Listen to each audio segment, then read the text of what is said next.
ایک اور گرامی نامہ چت سواری کوئی جگہ ہے، وہاں سے آیا ہے، اور انہوں نے تحریر فرمایا کہ ہم نے ایک کتا رکھا ہوا ہے جو ہر وقت کھلا رہتا ہے اور ہمارے ساتھ بھی رہتا ہے۔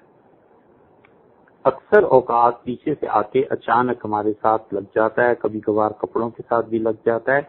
تو سوال یہ ہے کہ کتا اور بلی وغیرہ تو ناپاک ہیں، کیا کتا یا بلی اگر کپڑوں کے ساتھ لگے تو کپڑے ناپاک ہو جاتے ہیں؟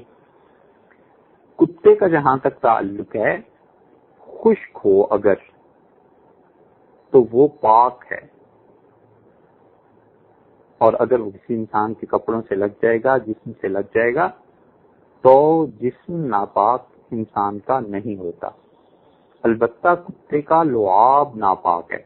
اگر کتا کپڑوں کو منہ لگا لے اور اس کا تھوک انسان کے کپڑوں پر یا جسم پر لگ جائے تو اس کا لعاب ناپاک ہے، تو اس لیے پھر وہ کپڑے یا جسم کا وہ حصہ ناپاک ہو جائے گا۔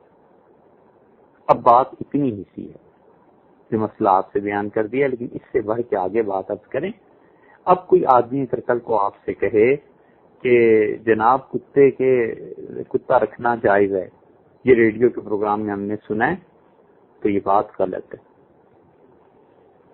مفتی فتوے کی بات اتنی ہی بتاتا ہے جتنی خط میں لکھی ہوئی ہوتی ہے نا۔ اب یہاں پر صرف کپڑوں کا اور اس کتے کے چھونے کا پوچھا گیا ہے، اس سے زیادہ پوچھا ہی نہیں گیا، تو ہمیں کیا ضرورت ہے کہ اس سے زیادہ بات کریں، پھر اتنا وقت کہاں سے لائیں۔ یہ ہوا کرتا ہے، یہ اس لیے بات کرتی ہے کہ یہ ہوا کرتا ہے کہ فتویٰ کچھ ہوتا ہے، لوگ اسے کچھ بنا لیتے ہیں۔ تو ابھی ہم نے اس مسئلے پہ بحث نہیں کی اور نہ کریں گے کہ کتے کا رکھنا جائز نہ جائز ہے، یہ کیا ہے۔ صرف چونکہ لعاب کا پوچھا ہے، کتے کے کپڑوں کے ساتھ چھونے کا مسئلہ، اس لیے وہی بیان کیا ہے۔